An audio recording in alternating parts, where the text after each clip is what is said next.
Jadi manusia itu akan bahagia. Oke. Itu apabila ajaran Trihita Karana itu dapat kita lakukan dengan baik.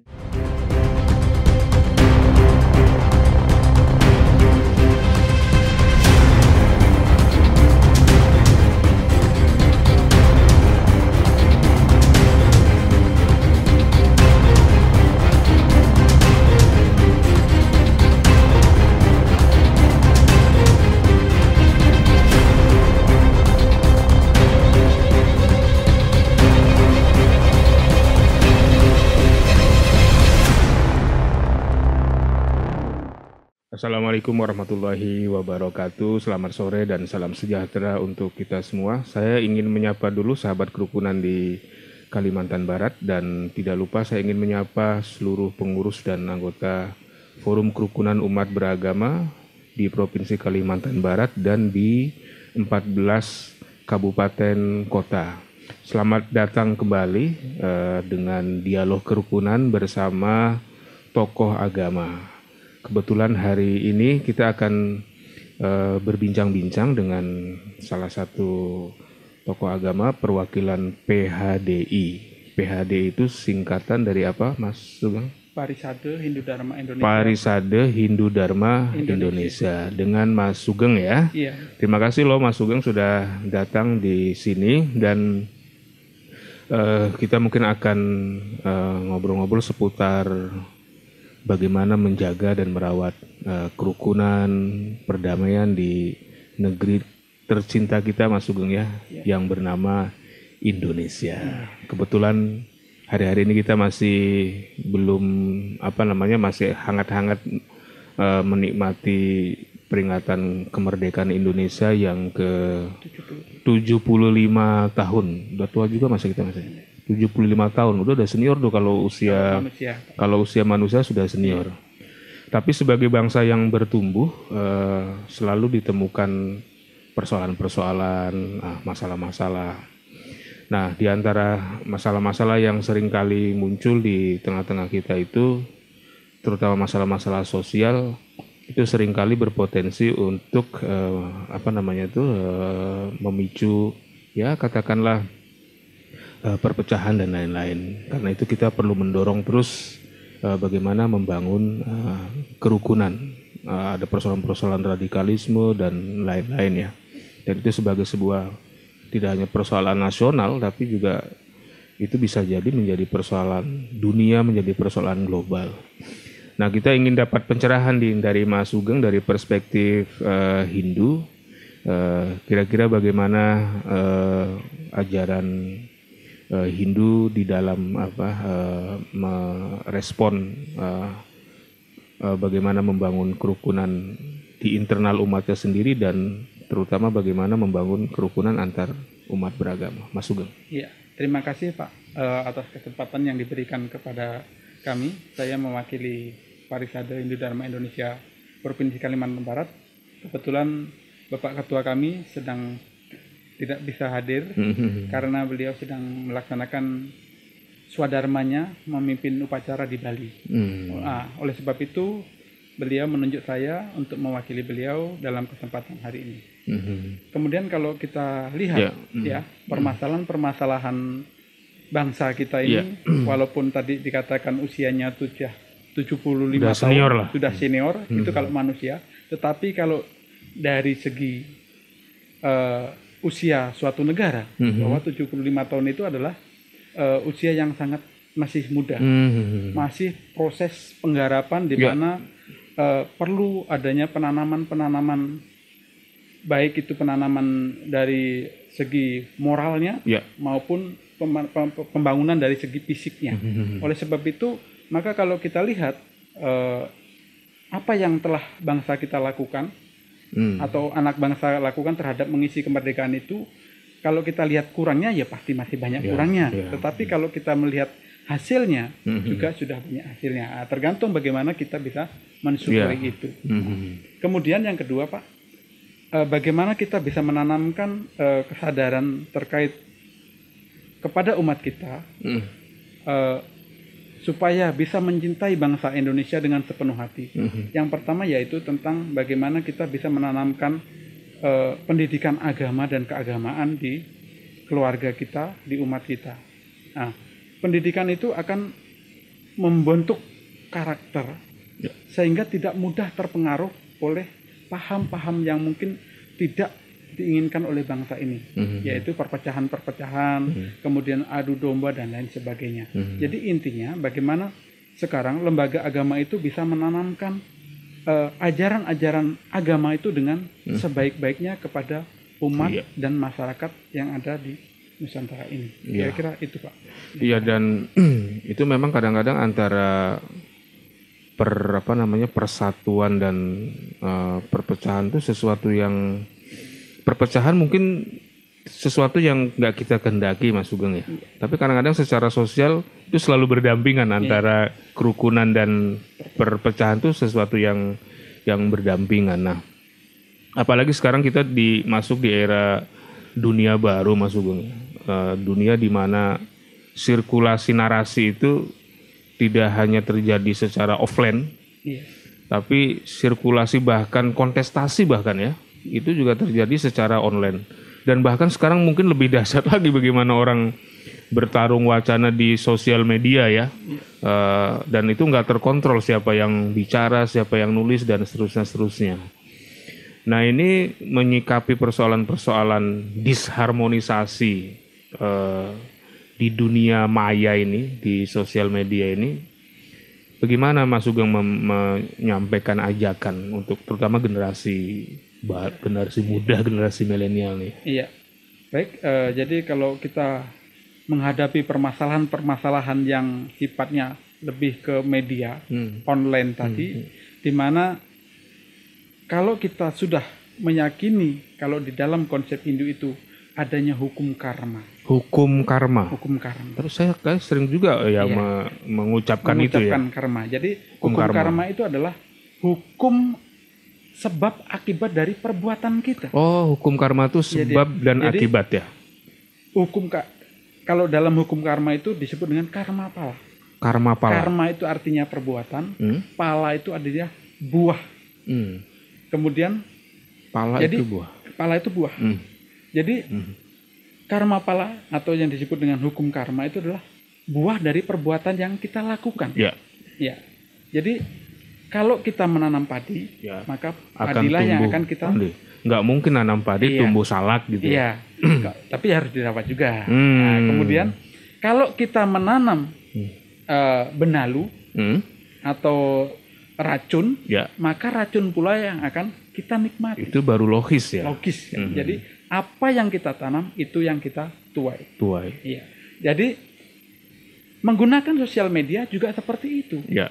Jadi kalau kita bisa menggunakan sosial media dengan bijak dan kita pikirkan akibat dari penggunaan media itu, maka kita akan selalu berpikir yang baik. Jadi kita bisa menggunakan media untuk menyampaikan hal-hal yang positif atau yang baik itu. Tetapi kalau kita gunakan media untuk menghasut, untuk menghina orang lain, akibatnya ya mungkin kita terkena undang-undang yang namanya ITE itu. Dan akibatnya siapa yang merasakan? Kita, keluarga kita, bahkan kelompok-kelompok kita. Selain itu, banyak juga cacian-cacian yang kita terima juga lewat media sosial itu. Bahkan tidak jarang kalau orang sudah dibully di sosial media, biasanya dia lebih takut dibanding dengan masyarakat sekitar. Karena apa?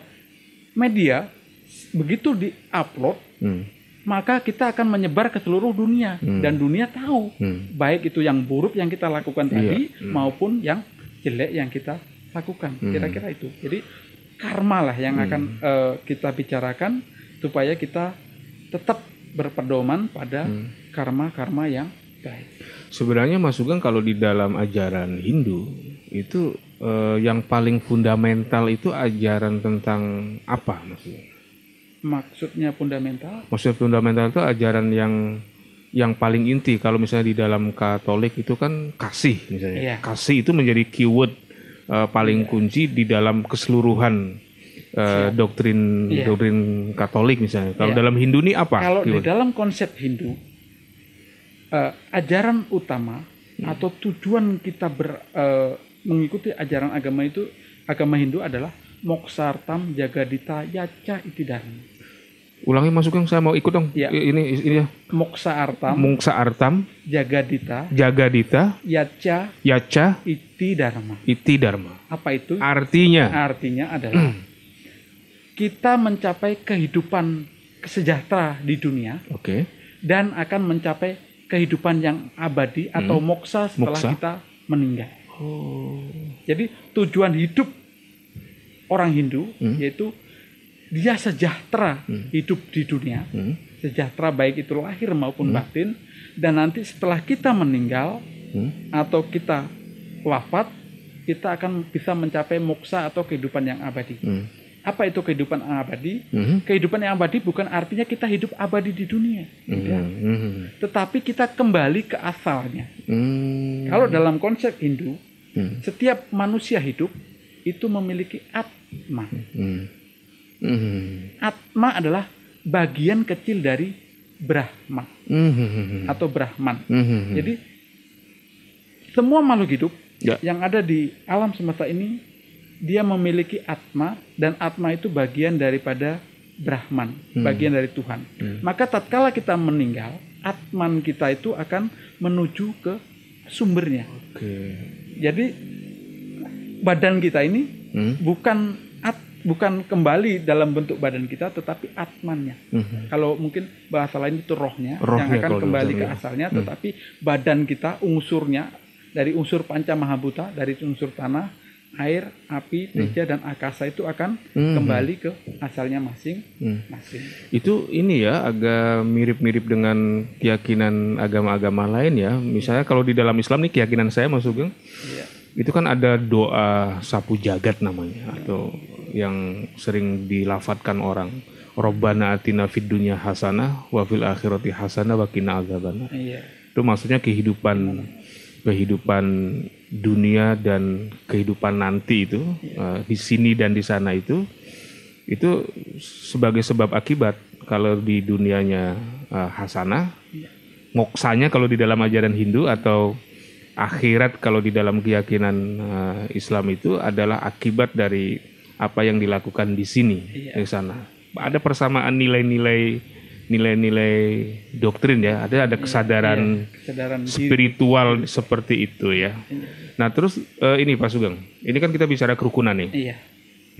Ada nggak misalnya doktrin atau keyakinan atau ajaran yang mendorong orang, baik sesama internal umatnya atau dengan umat lain dalam pengertian punya keyakinan lain, itu yang bisa mengendorse atau mendorong, memotivasi untuk persatuan, harmonisasi, kerukunan dan lain-lain. Iya, baik Pak. Jadi dalam konsep ajaran Hindu kita mengenal adanya ajaran Trihita Karana. Yaitu 3 penyebab kebahagiaan. Jadi manusia itu akan bahagia. Itu apabila ajaran Trihita Karana itu dapat kita lakukan dengan baik. Yang pertama, yaitu dikenal dengan istilahnya parahyangan.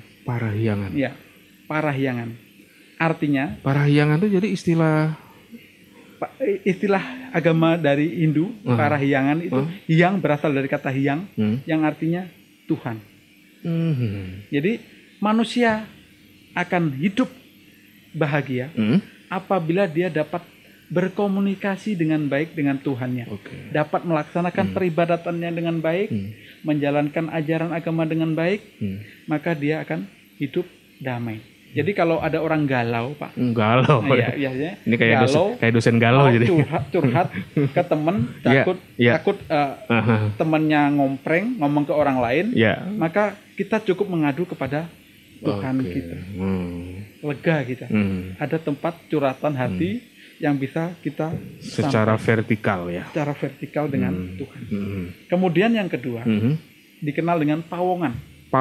Ya. Pawongan itu berasal dari kata wong yang artinya orang.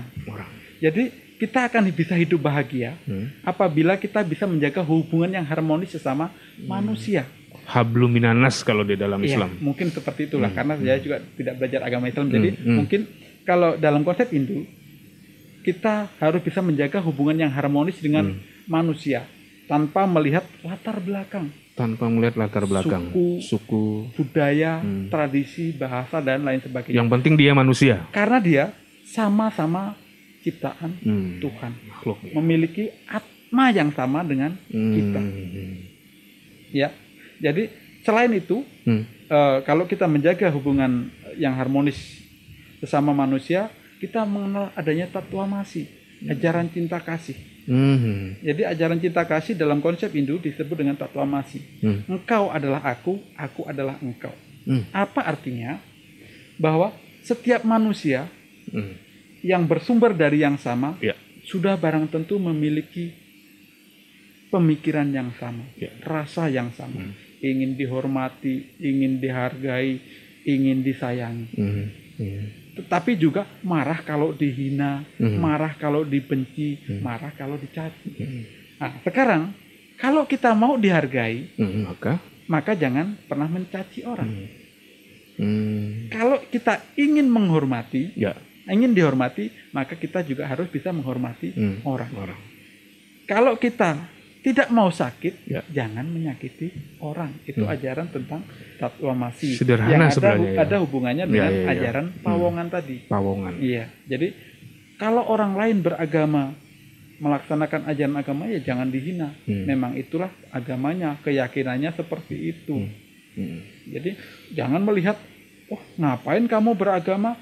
Memang agama kamu lapar sehingga perlu membawa persembahan. Karena di dalam ajaran agama juga ada anjuran. Kalau dalam konsep Hindu ada Bhakta Bukti Mukti. Oh, Bhakta Bukti Mukti. Wah, nama saya Mukti, Pak. Nah, itu berarti ada hubungannya dengan Tuhan. Dengan Tuhan ya. Ya, Bhakta itu saya sebagai hamba Tuhan. Iya. Ya, kalau Muslim mungkin hamba Allah, kalau saya hamba Tuhan, atau saya sebagai orang yang dilahirkan dari Atman itu, maka kita wajib hukumnya untuk berserah diri sepenuhnya kepada Tuhan sebagai hamba, memasrahkan diri. Kemudian baktanya, apa bentuknya? Persembahan. Persembahan kalau dalam konsep Hindu itu bukan saja hanya diucapkan, tetapi juga harus dalam bentuk. Maka perlu, kalau di Hindu itu ada canang, ada banten, sajen dan lain sebagainya. Sajen itu walaupun memang Tuhan nggak akan pernah ngambil banten itu. Itu sebenarnya simbol apa, Pak? Simbol daripada bentuk keikhlasan. Apa yang Tuhan berikan kepada kita, kita persembahkan dulu sebelum kita nikmati. Jadi bentuk rasa syukur kita kepada Sang Pencipta atas anugerah.